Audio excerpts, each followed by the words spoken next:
Gérald Le Breton ne part plus jamais au bureau sans elle. Ce n'est ni une valise, ni une mallette, mais son moyen de transport. Donc là, je vais mettre le moteur en route. Une roue gyroscopique ou monoroue. Ce cadre de 62 ans maîtrise cet engin à merveille depuis 6 mois. À 8 ou 9 km/h, ces trajets de banlieusards parisiens ont pris un tout autre tour. Plus de style et plus de saveur. Là, c'est un vrai plaisir parce qu'il n'y a pas de bruit, il fait beau, c'est agréable, pas de vibration dans les jambes. Plus besoin d'attendre le bus pour rejoindre la gare. J'arrive au feu, mon feu est vert pour les piétons, voilà. 3 km sur les trottoirs ou les pistes cyclables, sans difficulté, mais très concentré. Là, on a un petit trottoir, après on passe sur une zone pavée. Les zones pavées, c'est toujours un peu plus compliqué parce que ça vibre. Destination atteinte en 12 minutes, 3 fois plus vite. Tous les jours, je gagne plus d'une demi-heure minimum de transport. Et si je devais faire à pied, ce serait plus d'une heure.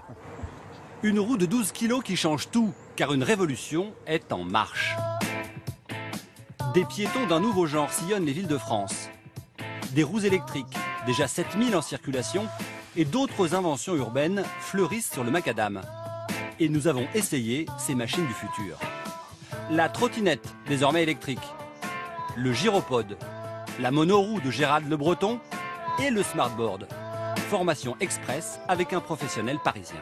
On démarre d'abord par le plus facile, Ouais. et le plus facile c'est le gyropode. C'est quelque chose qui, comme une roue, avance quand tu te penches vers l'avant. Attention, je monte dessus. Voilà, donc ça c'est le petit réflexe avant rien. Donc t'es pas le seul. Ah, c'est bon, c'est bon. C'est bon, ça y est, là je suis stabilisé. Voilà. 20 kg et 3000 € tout de même pour ce modèle. Voilà, le compteur s'affiche 5, 6, 7, 8, 9, 10 km/h. Ces engins peuvent monter jusqu'à 30 km/h. Donc je vais te donner la main. Et voici la monoroue. Dernière génération, 900 € à l'achat. Une prise en main un peu plus longue. Il faut pratiquer 5-10 minutes avant d'arriver vraiment à être à peu près stable. Parce que là on a l'impression qu'on va basculer, qu'on va tanguer d'un côté ou de l'autre, qu'on va perdre l'équilibre.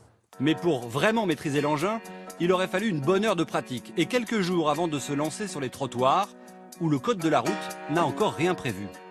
On peut faire du 3, 4, 5 km/h sur un trottoir avec ce genre de machine. Et je pense que tout le monde peut cohabiter. Voilà. Et ce qu'on fait aussi passer comme message, c'est que la piste cyclable est quand même prioritaire. Je monte simplement dessus. Le smartboard, beaucoup plus facile et très prisé par les jeunes, mais moins adapté pour la circulation urbaine. Tu peux déjà tester rien qu'un petit trottoir comme ça, te rendre compte si c'est, tu vois. Ah oui, les trottoirs, c'est pas du tout pratique. Et là, pour le coup, tu peux essayer de le monter. Tomber. Et puis il y a la trottinette électrique. Voici l'un des derniers modèles. Créé en Suisse par cet homme, Wim Ubuther a inventé il y a 20 ans la trottinette moderne. Une idée copiée dans le monde entier. Il s'en vendait 80 000 par jour début 2000. Aujourd'hui, son petit moteur lui permet d'avaler les raidillons. Un petit coup de pied et on peut monter presque sans effort. Aussi simple que ça. À Zurich, sa société est devenue leader du marché européen de la trottinette. Près de 3 millions d'euros de chiffre d'affaires, rien qu'en France. Avec ce concentré de technologie, c'est une nouvelle étape, au moment où les centres-villes deviennent souvent piétons.